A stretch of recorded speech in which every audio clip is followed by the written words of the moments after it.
Hi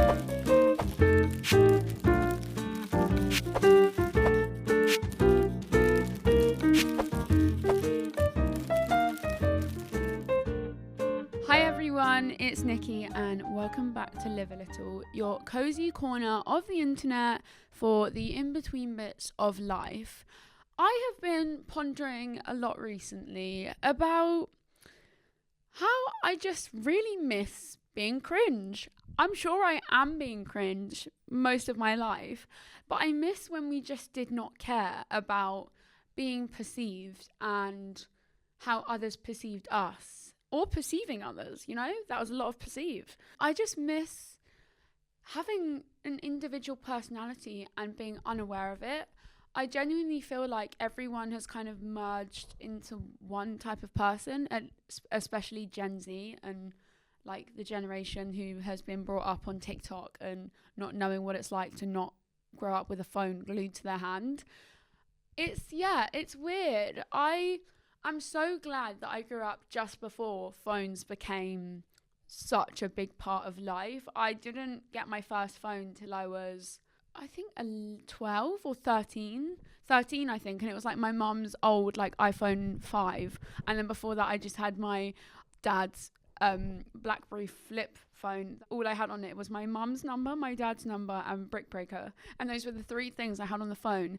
Now you just have constant access to each other, to, different aesthetics, different inputs, different ideas.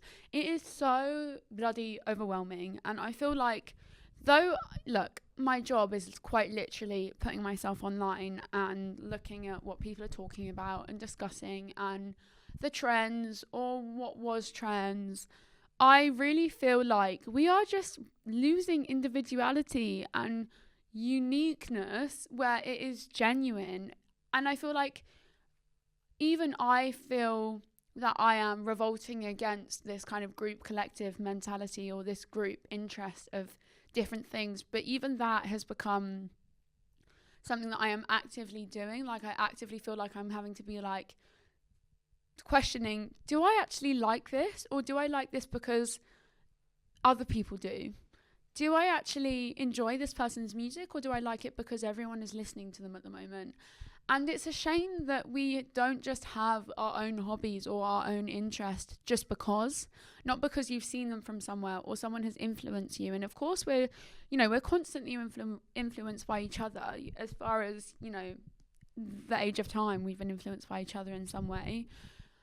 But I feel like I miss doing things without thinking about how they looked or how I was seen, especially when I would, go to school wearing certain outfits and I actually liked them at the time. And I think now, like, God, that was cringe, but that's okay. And I feel like now kids just don't go through a cringe, awkward phase. They just become like fully fledged adults all of a sudden who have like, I don't know, like 40-pound skincare products and know what they're doing and who they are. But I don't think they do not know what they're doing or who they are because they've never been given the time or space to actually form their own personality.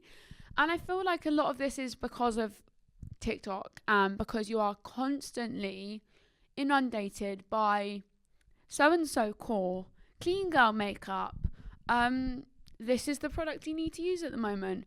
This is the artist that everyone's listening to.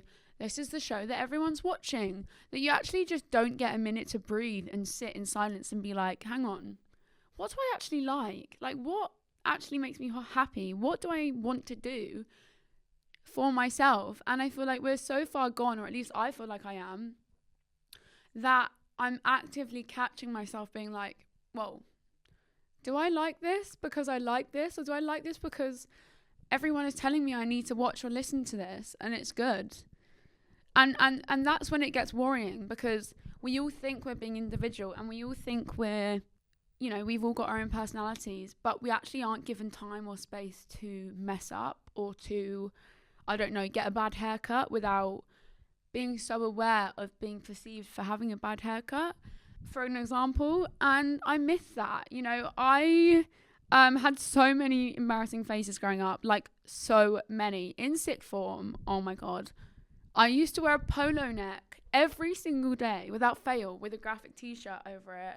It was like every single day. That was one phase. And then I had another phase where I thought I was a mysterious librarian and was wearing a sweater vest every single day.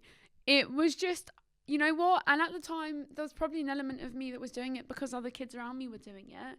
But I wasn't so aware of being, like, I wasn't aware that all this might be perceived as being cringe. I was aware of being perceived, but I don't think I cared that much about, like, okay, this might be a bit cringe. And so I don't really feel like I was quite in the generation yet that, or age group yet, that cared about being safe and doing things that were trendy or doing things that everyone around me was doing. Of course, we all want to fit in. Like, when you're younger, fitting in is the only thing you want to do. It's, if you're a black sheep or you feel like you do one thing that is different, it is kind of, you feel penalized for it and like an outsider for it. But actually, when you get older, you learn that those are the most important things you have, are the things that make you different. Like, I've learned over the last couple of years, whether it's, I don't know, my hair color, the fact that I had pink hair for 4 years, or it's, I don't know, liking a certain song and coming across it just from nowhere. I feel like there is so much external pressure and external noise and external input that you just don't get a second to be. And if we don't get that, then how do you know that in life you're navigating it in a authentic way? You don't, because you're never given the space to think. And of course, you can give yourself that space by getting off your phone and like quite literally touching grass and pondering over what you enjoy. Like, my favorite thing is, say, I don't know, I hear a song and I've never heard it before, and I'm like, oh, I like this song. I don't know what it is, but I want to find out. That is a song that I've authentically found, that I can know for a fact that is real, that I like and that I have found because I like it. But if you hear a song on the radio 10 times, you're going to be convinced you like this song because you keep hearing it, not necessarily because you genuinely like it. And I feel like it's the same with, like, I don't know, hair colors, trends, personalities. I feel like everyone in the generation below me, and even my generation, are merging together. I don't think I can go on TikTok without hearing someone say 6'7". What does that even mean? What is this? I feel like I'm even like, what are you talking about? Skibbity the what? Like, I feel like I have no idea what is going on majority of the time, even though I'm only 21. So much happens in this gap between every single decade and every single century. And I feel like as a result, I am so glad that I grew up before this generation where TikTok is how people get their news, how people get their interests, how people get their personalities. I grew up in, and it wasn't even I grew up, I'd say from like 10 onwards, I grew up in the old YouTuber era, which was like the Zoellas and the Brit Crew era, which was like Girl Next Door. It wasn't trying to push anything on me. It wasn't trying to, I think the biggest thing I got out of that was how, like, I love Lush because Zoella loves Lush. Like, that was the biggest thing I got out of it. I want this bath bomb or this red lipstick from Rimmel because Zoella wants it. That was the furthest I got. But now it's every single day there's a new dance trend, there's a new makeup trend, there's a new what's right or what's wrong.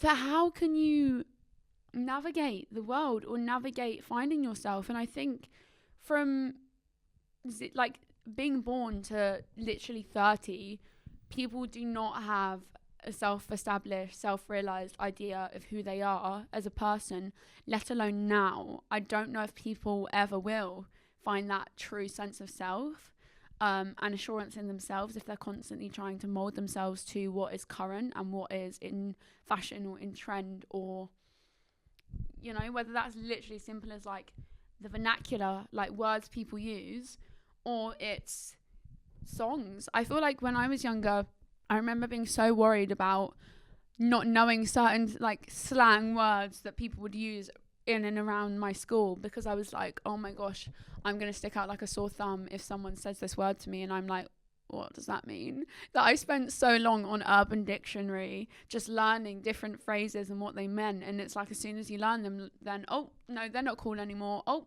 no, they're old now. And it's just that times 1,000, because you have that. But instead of it just being like you amongst your friends or your peers at school or work, it's you and 1,000 other opinions. Here's this, here's that, here's this, here's that. How are you supposed to know how much of that is yours and how much of that is just everything you're being fed and told?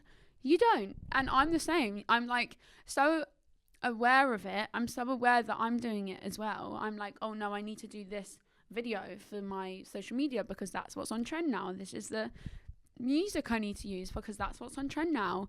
That it's the same idea where you're constantly like, oh, what do I need to do now? Constantly chasing like what is next, that you don't actually get a minute to sit in like the version of you are now. And I think it's a shame when you don't do that, because then there's no growth. Like, I feel like we're all very overgrown. Like, there's literally 13-year-olds that act like they're 23 because they're so matured, but they're also very stunted. Like, they haven't had a minute to make mistakes or to do embarrassing things or to do things that in the moment you're like, oh my God, I wish the ground would swallow me up. But in turn are actually, in the long run, character building, that it can be quite damaging. We're like stunted as a generation, but we're equally so matured as a generation that we don't get a minute to like play.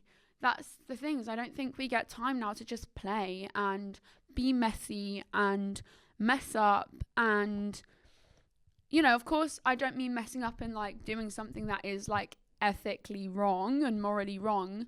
I mean mess up in like, oh, like a bad tan job. Like, oh my God, I just made myself orange. Like, you don't have, or like, oh God, I did pluck my eyebrows too thin. Like, things like that. You don't get time to just be messy and play in your appearance, because you've constantly got people telling you what's the right way to look or be, or what brands are cool or not cool and things like that. And I think, like I've said, it can be really damaging and stunting, and that starts so early now. And so, you know, you just don't have a minute now to have phases in life, or like look back on photos of you when you were younger and be like, oh, not a good choice, wish I didn't do that. But you grow from it, and like it builds you as a person.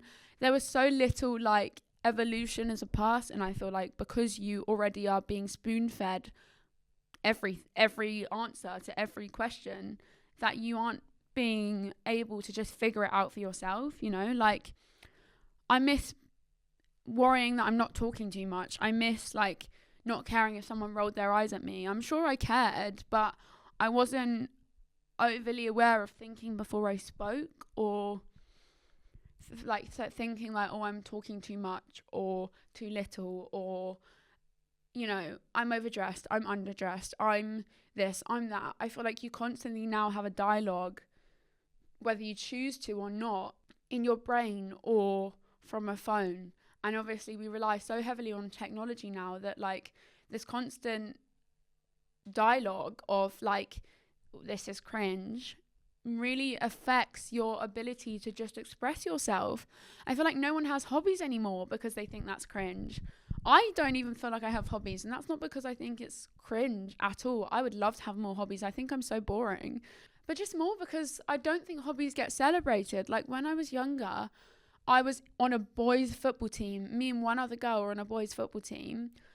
Did the ballet. I was in fucking Glee Club when I was younger. Like, I was like Rachel Berry in Glee Club. I was in Street Dance Club. Like, I was in Recorder Club. I was in all these stupid clubs, Cooking Club. And I feel like clubs are just a lost art now, a dying thing. And look, I might be wrong because I'm not down with the kids. And I know I'm saying this like I'm 35. I'm 21.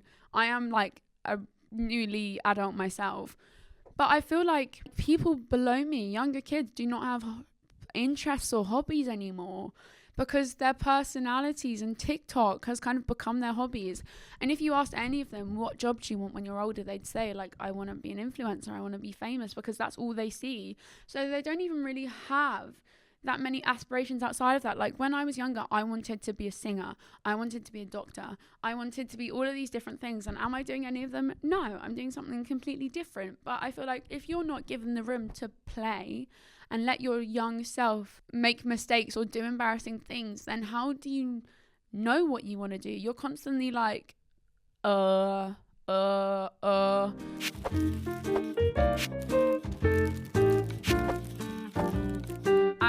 will believe that anyone's external opinion is verbatim. Like one of my friends, bless him, he is so swayed by whatever people say to him. Like he could pick up a top, love the top, but then if one of his other guy friends says like, like let's say Carhartt's not really a cool brand right now, he'll put that top back down and be like, oh yeah, I didn't actually like it in the first place. I feel like that's what's happening on just like a much larger scale, that none of us have interests anymore, none of us have hobbies, and none of us have things outside of our phones and our work to talk about or have passions about, because it's not seen as cool, it's seen as cringe. I think some of the best memories I've made in my life have come from me being cringe or messing up or being embarrassing. And in the moment you literally are like, oh, no one's gonna forget I did this ever, but people do. Being cringe is a dying art, you know, like being cringe is a dying personality trait, and I miss it. I miss falling over in the middle of like a class, or I don't know, singing at the top of my lungs to a song in front of people that, you know, I may have worried what I thought, but just did it anyway, just because. Like I miss having this sureness and assurance in myself, and it's like I do feel like I have it, but even if I try and really take a moment to hone in on like what makes me happy, what do I want to do. Like I actually recently started pottery classes just because, not because I want to be good at them, not because I think that it's going to become my full-time job, but because. And I feel like no one does anything now just because. I feel like we start everything as a means, as like we need to be really good at this, whether it's painting or singing or I don't know, whatever it is. And if we're not good at it and we don't get external validation from someone telling us, oh, wow, she's really good, you know, that like you just stop doing it. And so you don't actually even take a minute to be like, but do I enjoy this? Yeah. Okay, if I enjoy it, then why does it matter if someone's validating me externally or invalidating me?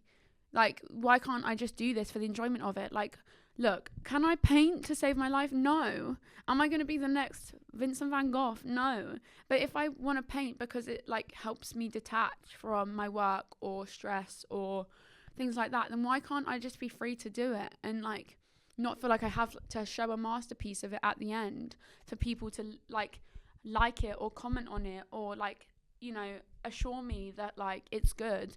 I feel like we've become so caught up in external validation and acknowledgement from other people that we don't even allow ourselves to self-assure ourselves and validate ourselves, because we don't know what that looks like. And I do this all the time, you know, I'm so aware of what other people think of the things I'm doing that I really struggle to stick with things. Like I've done one pottery class in summer and I did another one recently, but I think after not being instantly good at that pottery class, I was like, oh, I'm going to stop.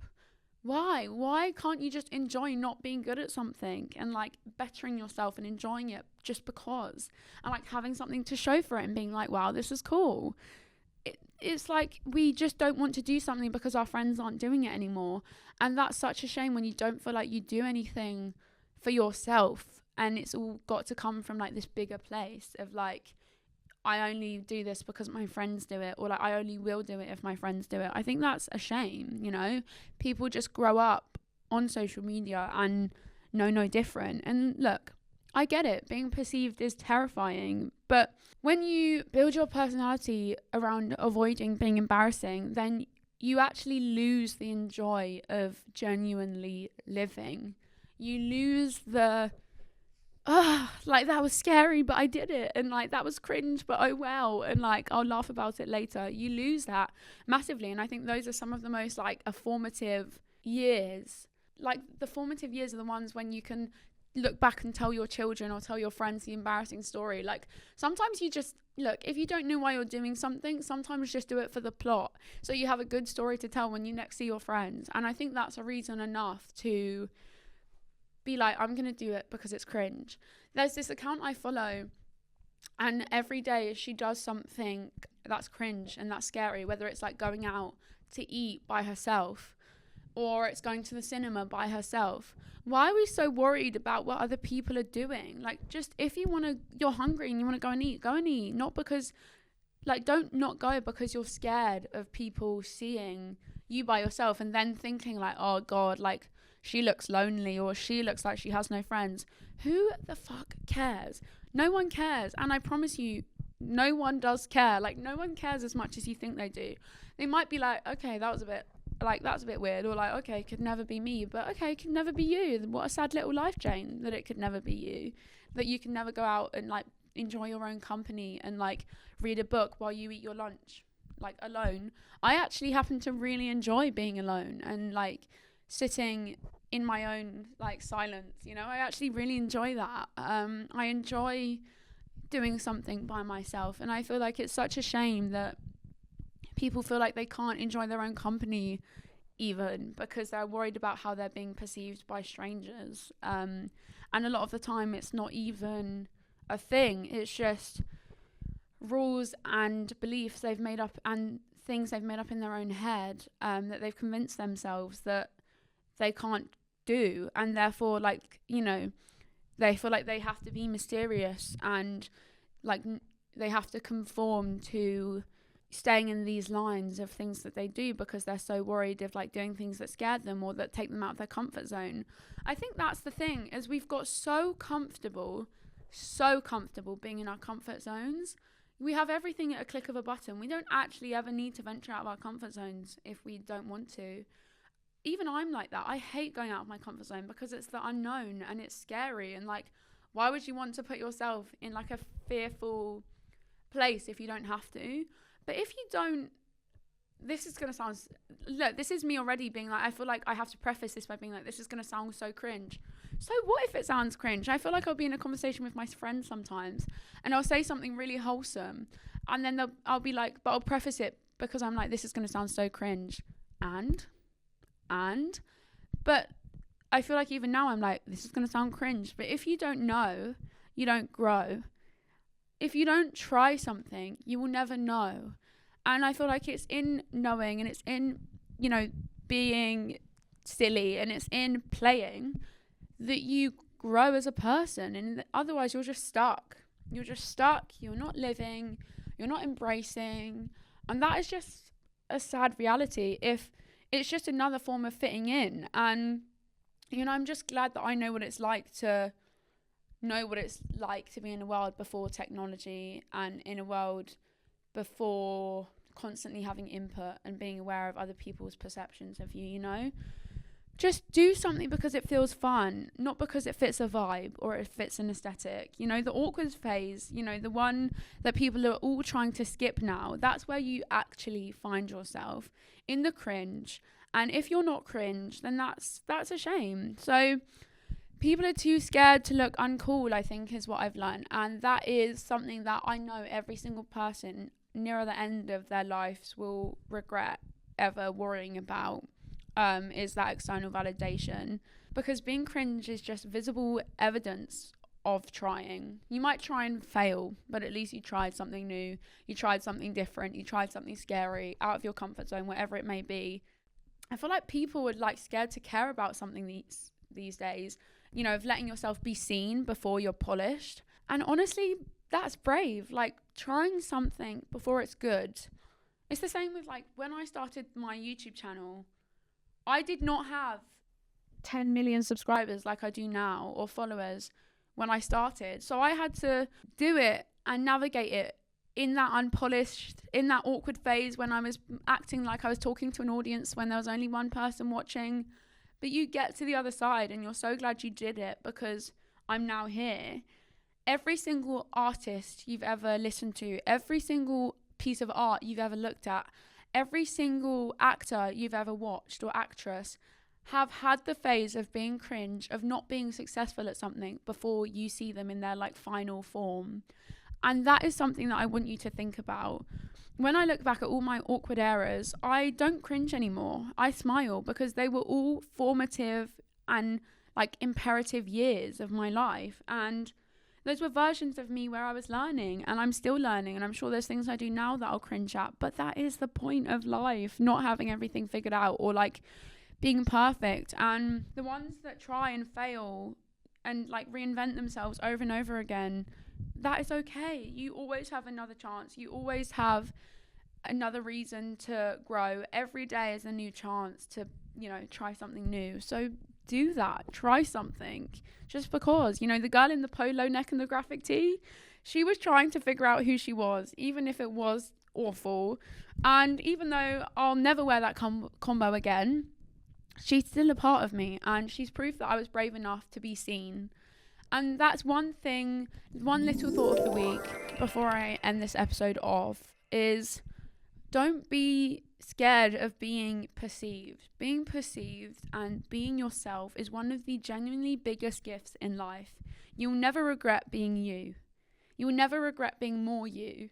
And that is a really big thing I've learned. There's this quote in Alice in Wonderland that is like, I think the Mad Hatter says it to her, and he's like, you used to be much, mucher. And I absolutely love that because it's so true. I feel like we're turning into less and less. And you know what? Be much, mucher. Don't worry about being too much or more for people. Be that. Live in your muchness and let that muchness drive you, not your fear of others and you feeling like you need to lessen yourself and lessen your muchness. So do a slightly cringe thing this week. It could be something as simple as on your work break going to eat lunch by yourself, or it could be asking a co-worker to hang out you know, one day after work that you haven't before, or it could be posting a silly photo, wearing the outfit that feels a bit much to something that maybe feels like too little of a place to wear it to. Do it. Because life is too short to constantly curate yourself into invisibility. And that is what I want to say. Live in your muchness and don't curate life into, invisibility. Hashtag be weird. Hashtag be bad at things. Hashtag be unfiltered. That is where the true growth and fun is. So thank you to listening to this one. I think this is my favourite podcast I've done yet, because I think this is something that we can all so deeply relate to, whether you're 6 or 60 or 96. I'm sure we all feel a little level of, you know, wanting to shrink ourselves to fit the rooms we're in, rather than letting the rooms hold us in whatever, you know, version of us we're in. I'm fed up of shrinking myself to fit instead of, you know, letting other things hold me. And so it's something to us, you know, being embarrassing and being cringe is something not to be ashamed of. It's something that says something big. It is something to celebrate, and ultimately it means you are actually alive. So feeling cringe is a good feeling. Do not fear being cringe. I miss that, and it's good. Do not fear it. Embrace it. So here's to the awkward phases. Here's to the more strange outfits to come. Here's to the embarrassing moments and to caring just enough to be cringe again. But until next time, take care of yourselves and, of course, like always, live a little.